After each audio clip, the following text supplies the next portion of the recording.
Orang yang apabila ia ingin selesai banyak perkara dalam hidupnya, pertama, baca selawat jangan tinggal, kerana setiap selawat yang dia lontarkan maka dia telah menjemput rahmat Allah. Satu hari saya cuma mampu baca selawat 500 saja. Lepas sembahyang subuh, saya akan duduk, saya akan habiskan selawat saya 500 kali. Saya akan baca selawat yang pendek, iaitu selawat Jibril. Bismillahirrahmanirrahim. Sallallahu ala Muhammad, sallallahu ala Sayyidina Muhammad. Ini yang saya baca setiap hari. Apa yang saya lalui dalam hidup, sepanjang saya beramal dengan amalan ini, Allah angkat banyak perkara dalam hidup saya. Pada hidup saya ni bukan tak ada masalah, tuan-tuan, tapi alhamdulillah semua masalah Allah angkat satu persatu.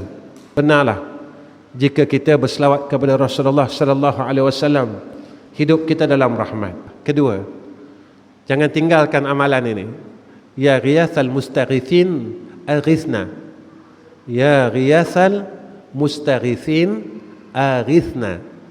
Ya ghiyathal mustaghithin aghithna. Ya ghiyathal mustaghithin aghithna. Baca 100 kali selepas habis selawat 500. Kita minta tolong Allah. Aghithna ya Allah, tolong kami, tolong kami, tolong kami, tolong kami. Tiap-tiap pagi.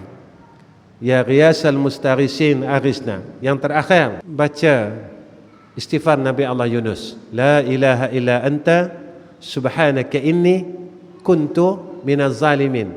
100 kali.